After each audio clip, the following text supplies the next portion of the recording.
Hello and welcome to Optimal Game State. Today we're going to be talking about the Emberwatch. So you might have these fighters if you picked up the recent refreshed underworlds core box.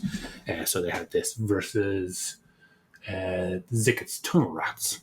So as you can see, I painted them up in the black from one of the other Stormcast chambers. So not the traditional gold, but I like the look of them. So obviously I have these models. I quite like the look of them. So I figured I'd have a look and see whether they're worth playing or not. And the short answer is, all right, let's do a quick look. All right, so these are the fighters themselves. The points evaluations are kind of tricky on these because we're dealing with ranged fighters.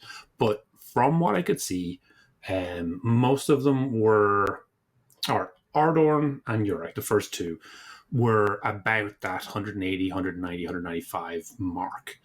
Varsa, on the other hand, looks like she's probably worth about 180 for what you get. So she's one to watch out of these so far. Now, as I said, the tricky part of these is they've got double weapons. So often when you're trying to estimate what's going on, it can be tricky. In this case, we're looking at a 5.3 average damage melee for Ardorn against C4, 4 for Uruk, and 5.8 for Farsa. So that 5.8 is pretty relevant since she's the cheapest out of them. The range attacks are 3, 2.6, and 3, but obviously that 2.6 for Uruk has a 24-inch range, so that's pretty impressive. It does mean he can sit on, like the middle of the board and take pock shots, so that would be 4 dice. Doing probably an average about 5 damage on whichever target he wanted to get, as long as he's not moving and he takes his 2 fight actions. So, yeah, that kind of gives an overview of what these are.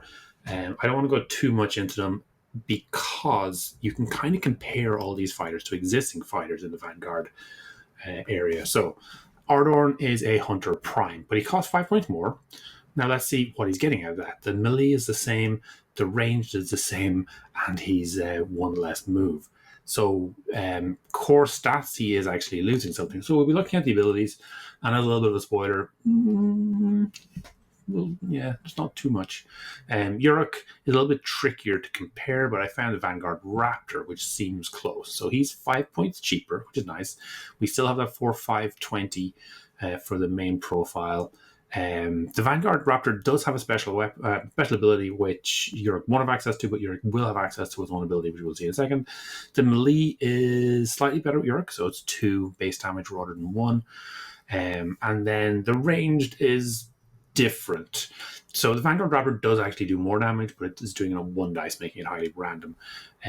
Whereas Uruk has 2 dice, slightly better range, but 1 less toughness. So they are quite close. Arguably, that Vanguard Raptor is going to be better, especially if he has an ability. I can't remember if he does or not. That would give him an extra dice. As a ranged weapon, he's not going to be able to get it from the normal melee ability that gets extra dice. So, okay. Now, Farsa. Farsa's a lot more interesting. She is comparable to the Vanguard Hunter. So she is 10 points more expensive, so 145, 455. She doesn't have the 5 moves. She's only got 4 move, same armor, and she is 2 points more wounds. Okay. The melee weapon is profiles where we're interested. So she is 1-5-4-2-3 compared to 1-3-2 or 1-3-4-2-4. So she is 1 less crit, but 2 extra attack dice. That's why she's doing so much more damage, and why she was appearing at that 5.8 average. And she's doing like 7.5 damage at 3 toughness targets. She does need to get into melee to do it, and her ranged attack is basically the exact same as the others. So the Vanguards were quite powerful at the start of the game, at the start of first edition. They got toned down when it was realized that ranged attacks could be quite dominating. And now we don't often see them, but that might be partially because the models have kind of phased out of Age of Sigmar. So you can play these and you will have a good time and they will be fun, but they're nothing groundbreaking. Let's have a look at them on the plot. So you can see Farza, because she's much cheaper than the others. What is she? She's 155. She's kind of at that kind of cusp part, if that makes sense. So you kind of the most efficient fighters you're going to see are going to be as far left and as high as you can in that kind of bracket. So each bracket you go just kind of a step. So you can see the 0 to 50. The ones that have what was it?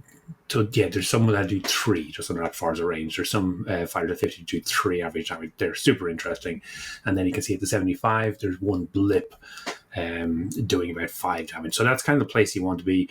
Farza being in 155, she's a little bit off the curve, but she is quite high, so that is valuable. Now, Ordorn is doing less damage, but very close. But as you can see, at the 200 or the 185 points, there's much more fighters above it. Anyway, so that's just to say that Farsa is looking very, very good. Ordorn and maybe the others aren't, and Yorick maybe not so much. Here's all the abilities that Ordorn has access to. So I'll go through them all in this, and we will be looking at some of the same ones over and over and over again. Okay, so Tundra's Departure. This is the reaction. We can see this across a lot of the Stormcast. Basically, when they're about to get killed, they can do D6 damage to their attacker. So they just explode, lightning, and then they die. So can be useful. Any of the reactions that you know you're going to die, or in this case, you definitely have died, are very, very handy to have. You just need to remember to use them. And the double is Tireless Hunter, so add 3 to move characteristic. This means for a single move, they're getting a +3 in that double, which is really, really nice. Normally, you're going to be using the double to get an extra 1 move each time, and then you're going to move twice. But this is much better than that. So not only if you're double moving is it 3 rather than 2, but also you can do it in a single move. So that's fantastic. The double Righteous Aura is something that comes from him being a hero of the Vanguard chapter, and all it does is add +1 toughness to friendly fighters. Yeah, I mean, it can be situationally useful, but it's not particularly great. The Quad, so this is the only ability he's getting from being part of this group. So is that, yeah, so I mean, he compares poorly to the normal hero by comparison, so that's not great. We're not really kind of winning him over in abilities. The Quad, you pick a fighter, it has to be in melee with this fighter. You roll d6 damage for each damage point allocated at target. So you look at them, you see how much damage has already been done to them. Not necessarily in this attack. You could be going up against a big, 30 wound creature. If you've been whittling away at it over a couple of turns, it could have 15 wounds already done. Then you're going to be taking 15 d6 for that. And then if you get a 3+, you allocate 1 damage to the target. And then that's a 2+ if it's him. So this kind of ability is niche to Ordorn. It could be really good. If you've got a big target, you're in melee, you've probably moved in, you've probably struck him with melee once or twice. So there might be some points on it. So the value of this is obviously going to increase the more damage that you've done. And essentially, what is it? So with him, it's going to be 2+. So it's not quite, the maths aren't quite 50%. But if you get a target to 50% and then use this quad, you've got a good chance of killing them outright. You just need to avoid ones if it's with him. Okay, let's have a look at the next guy. So the only difference here is that Quiver of Tricks. So this is his ranged fun. So let's see what he has. Pick one of the following effects. Okay, multiple options, good. Pick an enemy fighter within 12 inches of this fighter. Subtract 1 from that fighter's move characteristic for the rest of the battle round. Could be situationally useful, not super exciting. And then the other option is pick an objective within 12 inches of this fighter. The first time this battle round that an enemy fighter ends a move action within 3 inches of that objective, allocate D3 wounds to them as a reaction.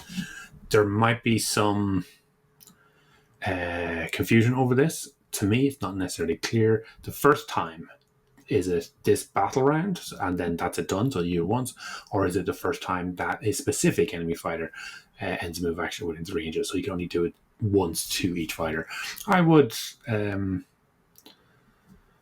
lean towards the former, so that it only triggers once, because you're doing D3 damage for a double. If it was a triple, I'd probably go the other way. But yeah, I think for this, it's a D3 double that you can stick on a objective to kind of dissuade people to go near it. Yeah, again, not super great. Not something I'd be necessarily pulling this guy out for. But, you know, the abilities might be situationally useful if you want to play him anyway. Okay, and then last we have Farsa. She does not have any abilities. So she doesn't have any special options. We do obviously have that triple, your duty remains undone. And as I did say in a previous video, this looks like it is a mistake that they've given it the champion rune mark when they should have given it the hero or the leader rune mark. Okay, so when you use this, you pick an enemy, you pick a friendly fighter that's Emberwatch and champion, which is only Farsa. And that has been taken down, and then you roll dice equal to value's ability. So the reason we think that should have been hero is because that would mean that the leader of this warband could bring Farsa back. If Farsa is the only one who can use this and has to be dead, then she can never use it when she's dead, so this ability never can be used. So that's the logic behind it. Okay, so what to do? Roll dice equal to value. It is a triple. You could be rolling 1, you could be rolling 6. So on a roll of 3+, any roll of 3+, at least one of them succeed, she gets back on the battlefield, and it can be anywhere, but as long as it's 6 inches away from any fighters. Fantastic.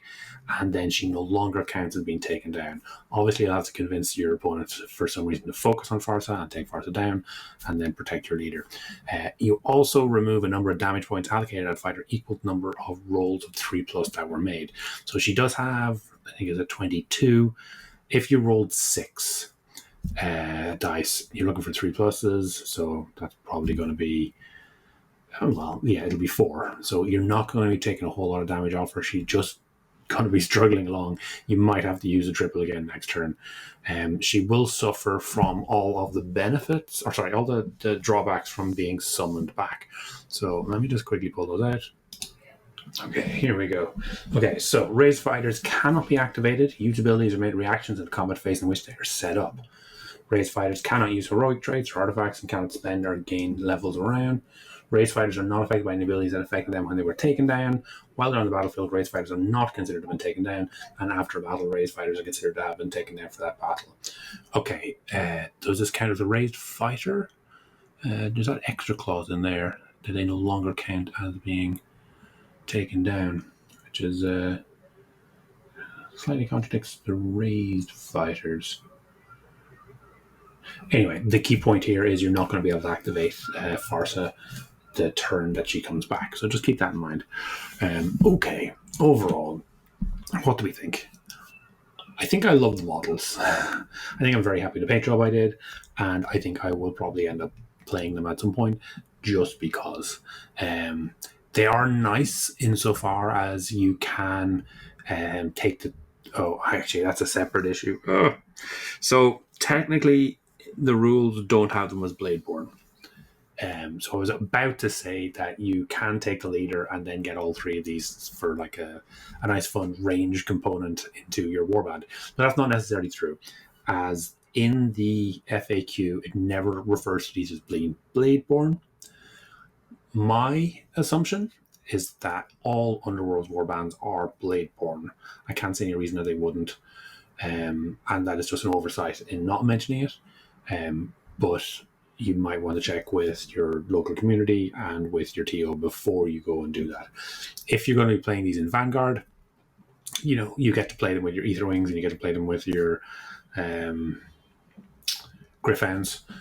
So you can have a good time. It's not going to be, you know, an S tier super competitive list, but you're going to be getting fighters on the table, and yeah, the combination of decent melee and good range attacks can be a lot of fun to play just as an experience. If you don't have them, I probably wouldn't rush out to buy them. If you do have them, they're probably going to be a bit of fun to play. Yeah, and that's it. All right, tune in for more later. Thanks for making it all the way to the end. Hopefully you enjoyed this video. Each week I put up a new video talking about one of Games Workshop's specialist games. The goal is always to try and make the best possible 2-player experience. If this is something you'd find interesting, please subscribe to the channel and comment to let me know what you'd like to see in future.